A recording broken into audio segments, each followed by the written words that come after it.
2026 World Cup is gone. Heartbreak for the Garuda as Iraq ends their journey tonight.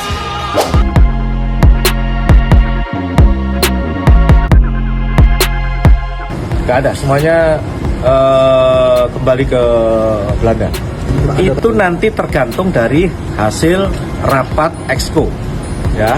Rapat Exco nanti akan menentukan apakah perlu memanggil Patrick atau tidak. Itu nanti di rapat Exco. Dus daarom moest ik hem in Amsterdam ophalen.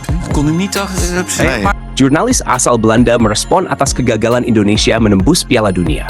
Yang sebelumnya bahkan banyak media pengamat luar negeri memprediksi peluang Indonesia lolos ke Piala Dunia melalui ronde 4 sangatlah besar.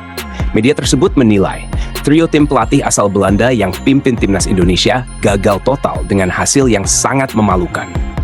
Pundit kenamaan asal Belanda, Valentijn Driessen, menyebut trio kepelatihan timnas Indonesia asal Belanda tersebut gagal total. Driessen menilai Patrick Kluivert, Alex Pastoor, dan Danny Lanzat gagal dalam mengangkat performa timnas Indonesia. Bahkan jurnalis yang menulis untuk Football Premier itu memprediksi para staf kepelatihan Belanda itu akan dipecat dengan stempel tidak layak menjadi pelatih dan sangat memalukan. Hal ini tak lepas dari dua kekalahan melawan Arab Saudi dan Irak. Media Belanda itu mengatakan bahwa jika pelatih itu serius, seharusnya Indonesia bisa menang melawan kedua lawannya. Namun sebaliknya, Indonesia justru kalah dari lawan yang notabene lebih lemah dari Indonesia. Media Belanda menilai, hampir di setiap lininya, pemain Indonesia dihuni segudang pemain potensial. Namun pelatih, seperti orang yang tidak serius merespon pertandingan yang sangat menentukan itu. Mereka benar-benar mempermainkan peluang Indonesia tampil di Piala Dunia. Meski Indonesia memiliki staf kepelatihan dari Belanda, pemain berkualitas yang melimpah, namun mereka tetap kalah dari Arab Saudi dan Irak, lawan yang notabene lebih lemah. Jika mereka bersungguh-sungguh, seharusnya Indonesia sudah lolos ke Piala Dunia. Namun sang pelatih justru mengacak-acak kekuatan utama skuad Indonesia dan berakhir menjadi kegagalan besar yang seharusnya tidak terjadi. Sebuah perjalanan tragis yang sangat memalukan. Itulah kutipan media Belanda tersebut. Media itu juga menulis, tak diragukan lagi, staf kepelatihan yang sebagian besar dari Belanda itu akan segera meninggalkan Jakarta dengan stempel tidak layak dan sangat memalukan. Itulah isi media Belanda tersebut. Lebih lanjutnya, media Belanda itu mendukung Indonesia agar memecat pelatih itu, seolah mereka mempermalukan Indonesia dan Belanda. Tidakkah dia mengerti begitu besar kecintaan rakyat Indonesia dengan sepak bola yang tinggal selangkah lagi akan tampil di Piala Dunia, yang tentu akan menjadi sejarah besar. Namun justru mereka hancurkan dalam sekejap. Mereka datang hanya untuk melumpuhkan kekuatan utama timnas Indonesia, sesuatu yang tak masuk akal dan sangat memalukan. Mereka membawa nama besar Belanda dan Indonesia, lalu mereka mempermalukan keduanya di hadapan dunia. Benar-benar sebuah bencana, sosok yang tidak layak disebut pelatih, tapi lebih tepatnya disebut sebagai penjahat internasional. Begitu kecewanya media Belanda tersebut, seolah Patrick Kluivert telah menghancurkan hubungan baik antara Indonesia dan Belanda dengan cara yang sangat memalukan. Tak hanya media Belanda, bahkan Menteri Luar Negeri Belanda David van Wiel juga sampai meminta maaf atas kegagalan Indonesia menuju Piala Dunia akibat buruknya kepemimpinan Patrick Kluivert. Hal itu dikhawatirkan dapat merusak hubungan baik antara Indonesia dan Belanda. David van Wiel sampai turun tangan mengucapkan permintaan maaf atas sesuatu hal yang tidak ia perbuat. Begitu tragisnya nasib Indonesia. Bahkan hampir semua media besar dunia menyorot peluang Indonesia yang tinggal selangkah lagi lolos ke Piala Dunia. Hampir semua media besar dunia memiliki pandangan jika Indonesia akan lolos langsung ke Piala Dunia melalui ronde 4. Namun, semua sirna dalam sekejap, dan itu semua akibat kepelatihan yang buruk. Mereka seolah datang hanya untuk menghancurkan impian ratusan juta rakyat Indonesia. Bahkan, mereka melakukan itu dengan cara yang tak masuk akal.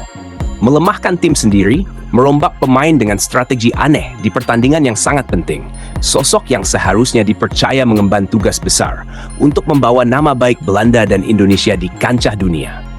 Justru mereka hancurkan begitu saja dengan cara yang tragis yang sangatlah menyakitkan. Lantas, apa yang sebenarnya terjadi? Mengapa dunia begitu menyorot dan menjadikan berita ini sebagai berita dunia? Perjalanan timnas Indonesia menuju Piala Dunia yang justru berakhir sangat tragis. dan itu akibat kesalahan fatal satu orang. Lantas, sebesar apakah nama Indonesia di mata dunia? Mengapa banyak media dunia berharap dan menyorot peluang terbuka Indonesia menembus Piala Dunia, namun justru berakhir kegagalan? Dan seberapa dalamnya kah sakit yang dirasakan para pemain? Dengan modal segudang pemain berkualitas, namun impian ke Piala Dunia terkubur dengan cara yang tak masuk akal. Mari kita bahas lebih mendalam.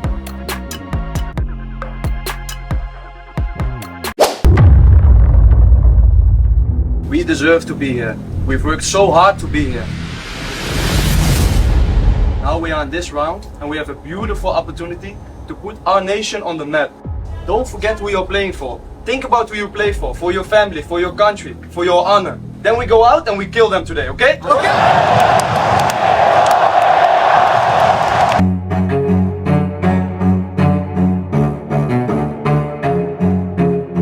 Ketika perjuangan mati-matian para pemain yang penuh dengan keringat, darah, dan air mata, namun justru dihancurkan dengan cara yang paling menyakitkan oleh keputusan bodoh yang mencurigakan pemimpin mereka sendiri. Para pemain mengutarakan isi hatinya. Mungkin ini adalah karir paling menyakitkan dalam hidup mereka. Sebuah mimpi tampil di Piala Dunia dengan kekuatan terbaik, tapi kekuatan itu justru dilumpuhkan oleh pelatih sendiri.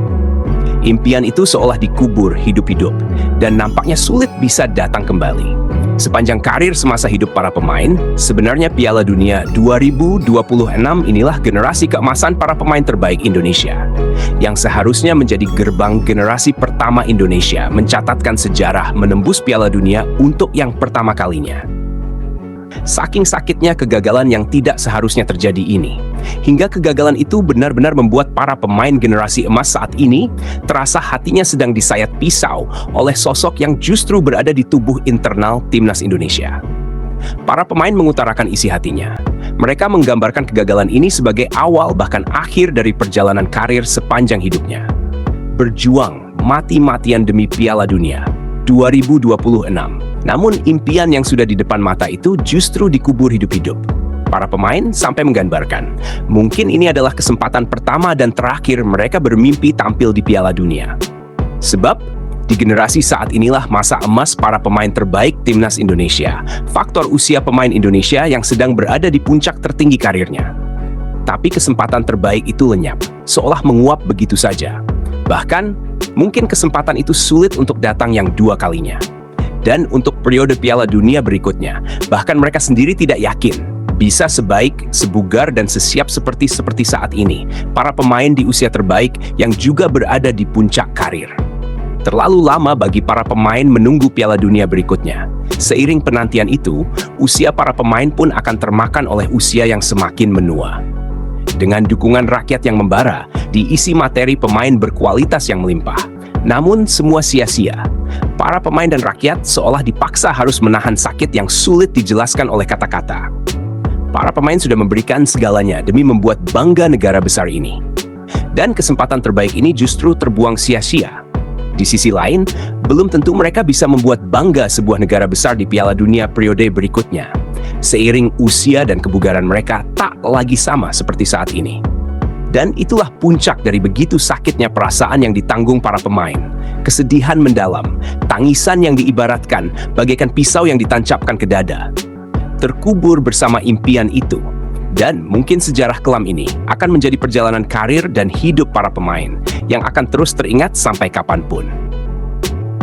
Bermula dari kehadiran Patrick Kluivert yang datang ke Indonesia membawa semangat besar dengan wajah optimis, dengan kata-kata yang membakar semangat, dan dengan janji besar bahwa ia akan membawa timnas Indonesia bukan hanya untuk sekadar lolos ke Piala Dunia, bahkan lebih jauh dari itu, Indonesia siap bersaing di sana. Ucapannya terdengar berapi-api, meyakinkan, penuh gairah. Ia berbicara tentang masa depan cerah, tentang kemajuan besar, dan tentang tim yang akan disegani dunia. Tak sekali atau dua kali, ia memuji skuad Indonesia sebagai tim dengan potensi luar biasa. Ia kagum dengan banyaknya pemain muda berbakat, memuji kedalaman skuad di setiap lini, dan menilai bahwa Indonesia kini berada di masa keemasan sepak bola modernnya. Tapi semua statement itu berubah menjadi luka paling dalam sejarah sepak bola negeri ini, ketika kebodohan sang pelatih justru mengubur impian besar seluruh bangsa Indonesia. Bahkan hingga saat ini, kekalahan aneh Indonesia saat melawan Arab Saudi masih menjadi berita utama. Hingga kini, kekalahan Indonesia atas Arab Saudi masih menjadi tanda tanya. Apakah memang strategi Kluivert amburadul seperti itu? Ataukah ada faktor kesengajaan? Hal itu diperkuat berbagai faktor eksternal yang mendukung adanya faktor non-teknis yang membuat timnas Indonesia tampil lemah dan buruk di ronde 4 ini. Sejatinya, Indonesia memiliki waktu berbulan-bulan untuk memikirkan strategi dan membaca kekuatan lawan. Mempersiapkan komposisi pemain terbaik Indonesia khusus untuk ronde 4 agar bisa menjadi juara grup dan lolos langsung ke Piala Dunia. Dan memang, manajer timnas Indonesia saja sudah yakin tim pelatih sudah jauh-jauh hari memikirkan hal itu. Mempersiapkan komposisi pemain terbaik dan menyiapkan plan A, plan B, plan C, bahkan plan D. Begitu panjang waktu persiapan dari ronde 3 ke ronde 4, hal itu membuat publik semakin yakin Indonesia akan sangat siap. Bahkan banyak media nasional dan internasional yakin Indonesia akan lolos ke Piala Dunia. Sebab Indonesia memiliki segudang pemain potensial yang berkualitas Eropa, sedangkan dua lawannya hanya didominasi pemain yang merumput di liga domestik. Artinya, level dan kualitas timnas Indonesia berada di atas Arab Saudi dan Irak. Timnas Indonesia generasi saat ini, di setiap lininya, telah dihuni segudang pemain berkualitas Eropa yang bersaing di level Asia. Ketika Indonesia bersiap menghadapi ronde 4 kualifikasi Piala Dunia, seluruh negeri ini bergetar oleh rasa optimis yang luar biasa. Dari Sabang sampai Merauke, setiap orang berbicara tentang timnas Indonesia. Para pemain berlatih dengan dedikasi penuh karena mereka tahu inilah momen emas, kesempatan yang mungkin tidak akan datang 2 kali dalam hidup mereka. Mereka tahu usia dan waktu tidak bisa menunggu. Mereka sadar, Piala Dunia 2026 adalah kesempatan terbaik mereka untuk membawa Merah Putih berdiri di panggung tertinggi sepak bola dunia. Generasi emas ini begitu matang, begitu siap, dan begitu bersemangat. Seluruh bangsa Indonesia menyatu dalam satu keyakinan yang sama. Indonesia bisa, Indonesia mampu, Indonesia akan melangkah ke Piala Dunia. Optimisme itu terasa di setiap sudut negeri. Para pengamat bola yakin Indonesia akan melaju. Para komentator menulis dengan antusias. Media internasional bahkan mulai melirik, menyebut Indonesia sebagai tim kuat kandidat juara grup B di ronde 4. Materi pemainnya luar biasa, kualitasnya bahkan dianggap lebih baik dari beberapa pesaing seperti Arab Saudi dan Irak. Publik percaya, Indonesia punya semua modal kekuatan untuk menembus Piala Dunia melalui ronde 4. Rakyat Indonesia bahkan sudah membayangkan bagaimana nanti bendera merah putih akan berkibar di panggung Piala Dunia 2026. Seluruh dunia akan melihat begitu dahsyatnya pendukung Indonesia yang belum pernah mereka saksikan di Piala Dunia manapun. Semua mimpi yang hampir menjadi nyata, terasa begitu indah, semua terasa nyata di hadapan publik, semua tampak begitu dekat.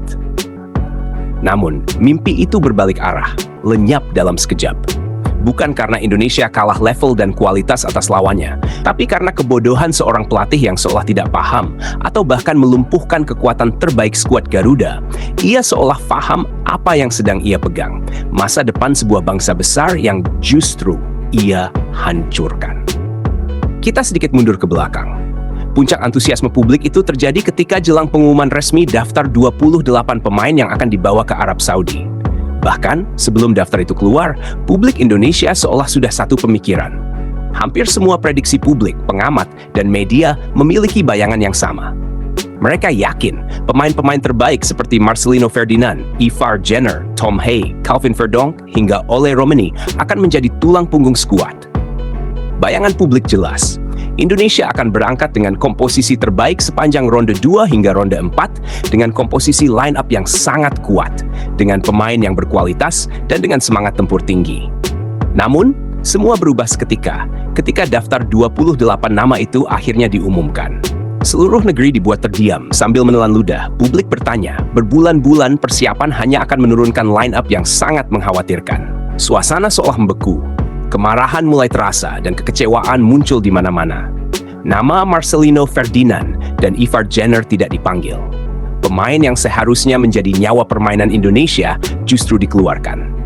Sebagai gantinya, Kluivert memanggil pemain-pemain yang tidak masuk akal, yang bahkan pemain yang dipanggil tersebut sama sekali meragukan tampil di level tertinggi kualifikasi Piala Dunia, yang juga level dan kualitasnya tidak memiliki daya saing di level internasional. Apalagi dua laga ini menjadi penentu impian ratusan juta rakyat Indonesia. Keputusan yang benar-benar tidak masuk akal sehat bagi siapapun yang paham mekanisme dalam sepak bola. Media bola luar negeri, bahkan media besar Arab Saudi ikut kaget. Mereka menulis, Indonesia tidak membawa pemain paling berbahaya mereka. Mereka takjub. Bagaimana mungkin pelatih mengabaikan pemain seperti Marcelino Ferdinand yang dianggap sebagai ancaman utama bagi tim-tim lawan? Sebagai gantinya, Kluivert justru memasukkan nama-nama baru yang belum teruji di level tinggi, dan beberapa di antaranya bahkan belum memiliki pengalaman di laga besar. Saat itu, semua orang tahu, ada yang tidak beres dengan keputusan ini. Tapi publik tetap mencoba berpikir positif. Mereka berharap pelatih punya strategi besar. Mereka berharap Kluivert tahu apa yang ia lakukan.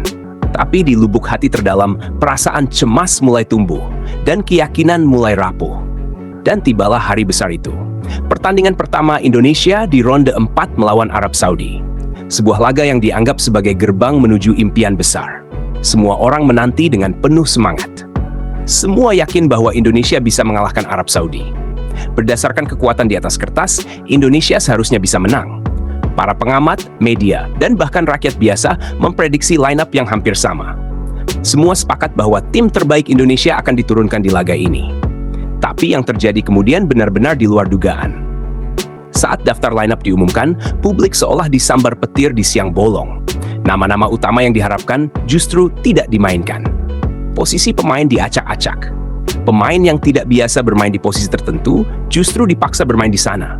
Formasi berubah total tanpa alasan logis. Semua menjadi kacau sejak menit pertama pertandingan dimulai. Hasilnya fatal. Indonesia tampil tanpa arah, tanpa organisasi permainan. Umpan-umpan tidak terkoordinasi, kerjasama antar lini kacau, dan permainan tim benar-benar tidak punya bentuk. Arab Saudi dengan mudah menguasai pertandingan. Skor akhir memang 3-2, tapi siapapun yang menonton tahu bahwa itu pertandingan sepihak. Arab Saudi membuat Indonesia seperti tim latihan. Dan yang paling menyakitkan, semua itu bukan karena Indonesia kalah kualitas, tetapi karena kebodohan Patrick Kluivert yang menempatkan pemain di posisi yang salah, mencoret pemain terbaik, dan membuang kekuatan utama tim. Kekalahan ini adalah buah dari keputusan bodoh sang pelatih sendiri.